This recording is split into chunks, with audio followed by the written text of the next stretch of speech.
Hello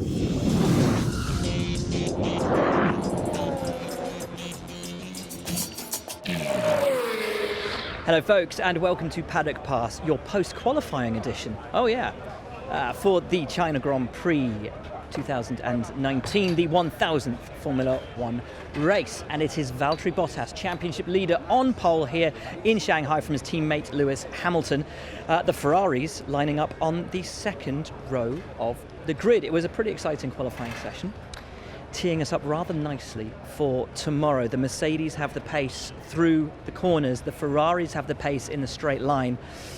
So yeah, it's all teed up rather nicely for the Grand Prix itself. Let's start though at the start. Let's start with Q1. So before Q1 even started, Alex Albon was a non-starter. Monstrous crash at the end of FP3 coming through the final corner.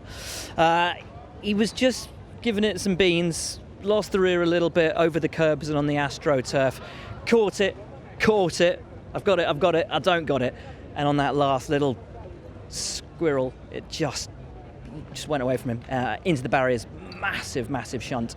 He was all right though, the car not, and definitely not able to be rebuilt in time for qualifying. So he is 20th and plumb last. 19th, Antonio Giovinazzi, who had an issue on his first lap. Of course, he missed almost all of FP1 on Friday with an issue on his car. So yeah, not the perfect weekend for him. He really didn't get a lap time in either, so starts 19th. That's the back row of the grid, which means that for the first time this year, Williams are not starting on the back row of the grid. Robert Kubica in P18, could possibly have been higher, but suddenly started to experience oversteer with the car in that Q1 session. Got a massive snap of oversteer actually through the final corner and probably cost him a couple of tenths there. George Russell, P17, his best qualifying in Formula One. And he believes the team are making steps forward, both drivers, within a second of the next team, which is Racing Point. Lance Stroll, P16, still uncomfortable in the car. So those are your drivers out in Q1. Let's hear though from Alex Albon. Franz Tost said, on the plus side, he's blimmin' fast. He is, as evidenced all the way through the weekend, could potentially have been top 10 for Alex Albon. As it is though, he'll be starting from last place. Right. Hello Alex. First question, are you all right? It was a very big hit. Yeah, okay. Yeah, more emotionally upset rather than anything else. It's the first real mistake you've made this year though, and as your team boss said, on the plus side, you're very fast. Yeah, that's a positive. It stings a bit because I'm sure we could have been in Q3 today. And yeah, obviously it's not that good being quick in FP3 is not really, doesn't really help you anywhere. So there are positives to take out of it, but at the same time, just a bit of a silly error as well. Was it hitting the grass that ultimately did it? Because it appeared at the start, it looked like you'd got it. It was like, you've got it, you got it, he's got it, he's lost it. Yeah, I've been playing around with that Astro bit for a while now, and it's always a little bit loose, but normally you can recover it, and it is a bit quicker to use that extra piece of track. So I was looking at my lap from before, from my first run, and I'm pretty much doing the same line, but a bit too much throttle really. And as you said, once it goes, I thought, okay, I've corrected this not 100 times, but I've done this before, so correct it, but then it went again, and as you said, if it spat me to the left, maybe it would have been a different story, but obviously that wall comes in close, so a lot of damage, yeah. Starting from the back then tomorrow, but it appears you've got a really fast car under you, and it appears you're really enjoying the track as well. Yeah. FP2 was really strong for us. Our race pace was really good, so I'm optimistic. Starting from the pit lane though will be difficult, so I'll see how it goes. Obviously it's not going to be an easy race, but we've got the pace, so let's try and make some overtakes and get some points.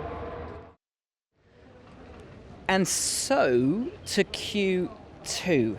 The first drivers out though were both of the McLarens, who had looked pretty favourable actually, and were optimistic about making it into the top 10. Ultimately though, P15 for Lando Norris, P14 for Carlos Sainz. Norris reckons they're off on the straights and on the corners, not massively happy with the car. We knew that Bahrain could have been a sort of a golden moment for them, and this weekend was going to be harder.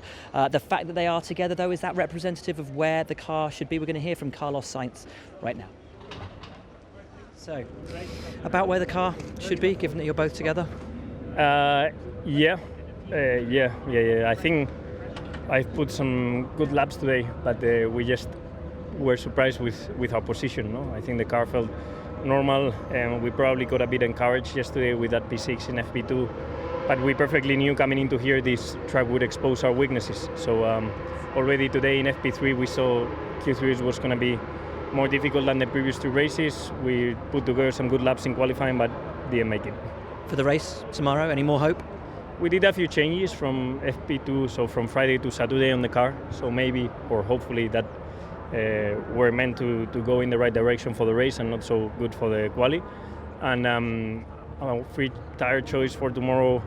We need a strong first lap. If we have a strong first lap, that could put us in the fight for points, and then use the pace of the car to finish there.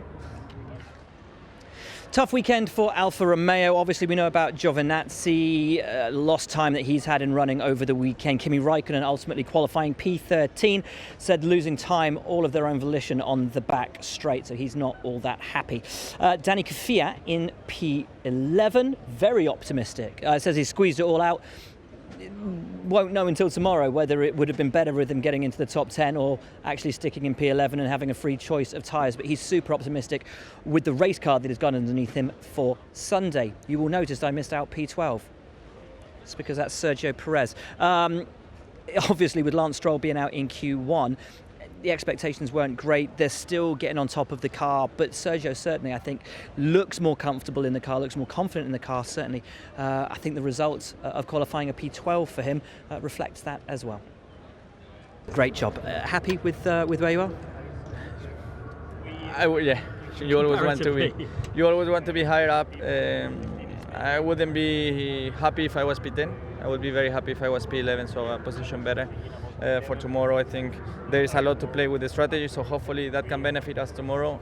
We can have a strong pace and gain some position, and I will be happy if we score some good points tomorrow.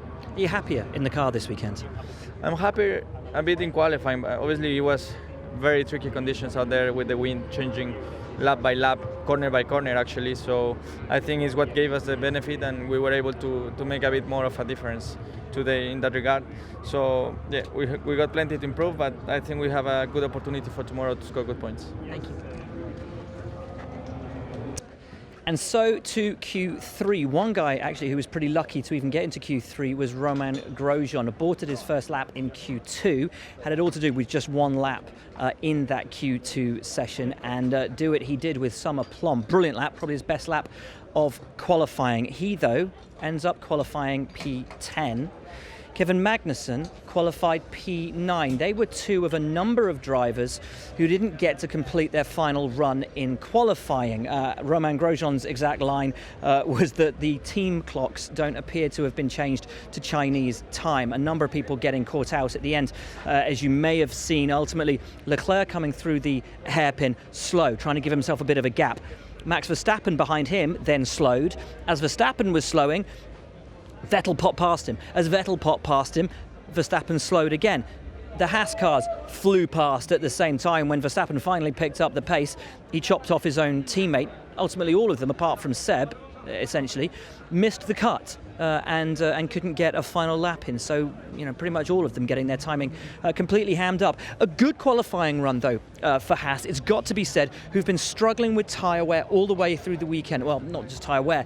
Actually getting the tyres up to temperature has been a massive issue for them. Struggling down the bottom of the timesheets for much of the weekend, made changes overnight, confident that they're actually on top of those issues, with both cars in the top 10. Both, however, admitting that these guys look very strong indeed. Nico Hülkenberg, P8, happy with the performance, also happy with the long run pace, as is Daniel Ricciardo, still getting his feet under the table at Renault, but as you're about to hear, much happier today, much more optimistic for the Grand Prix tomorrow.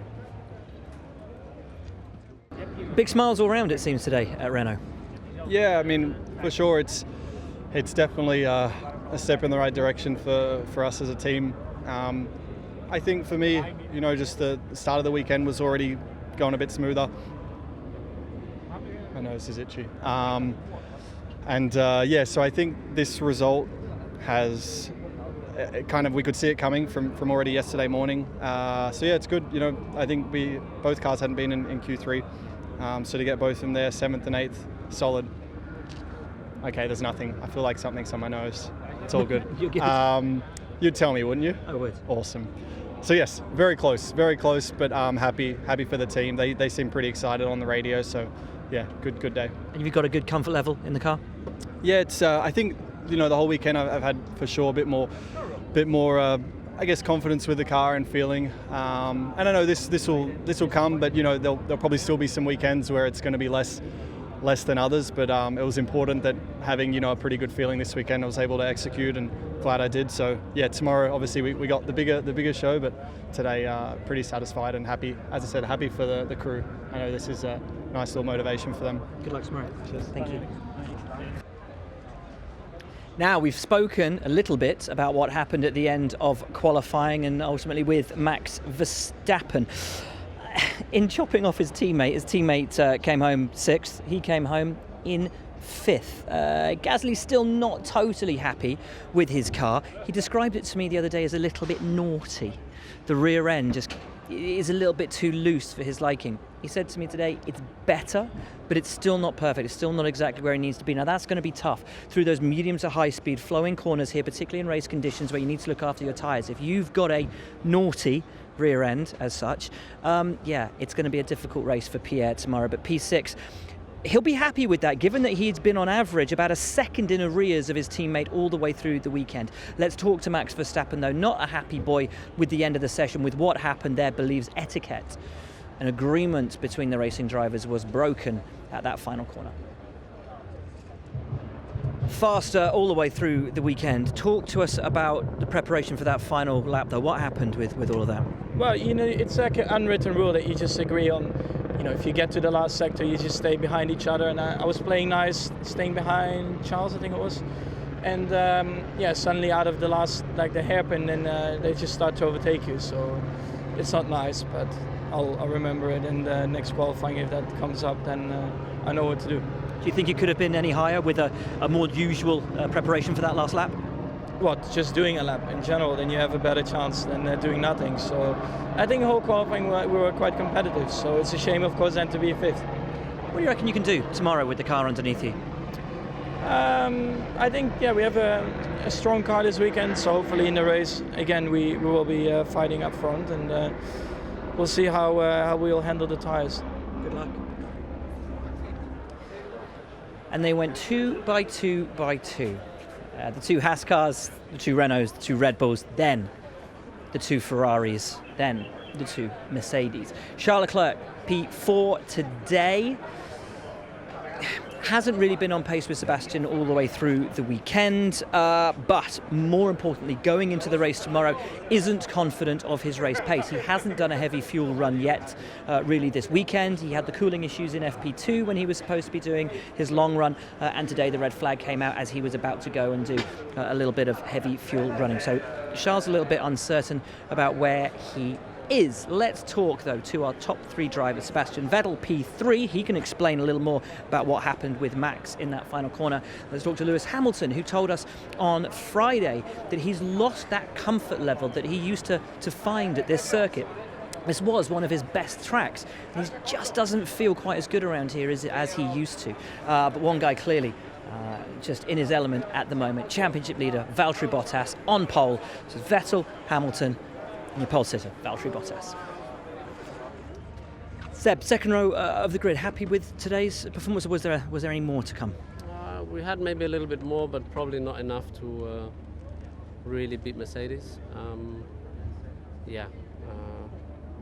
So I'm happy, but not really happy, if you see what I mean. So, yeah, I think we should have a good car tomorrow in the race. Hopefully we can show it throughout the whole race, and then we'll see where we are. This is it, no points today, only tomorrow. But have you got the advantage on the straights that you need? Is it going to be about hanging with them through the corners where they've got some decent pace? Certainly, but that's the difficult bit, because they seem to be faster in the corners. So if we can hang with them, then we have a chance down the straights, because we are faster. But it's not like we are 50 kph faster, we just sail past. You know, it's still a tough job to do. So we will see. It's a long race, and I expect it to be a very tight race. Important what to do with strategy to call at the right time for the right thing, and then see where it takes us. Bit of confusion at the end of qualifying with everyone coming through the hairpin. Max unhappy that seemingly an agreement between everybody not to pass was not sort of honoured. Was there some confusion there?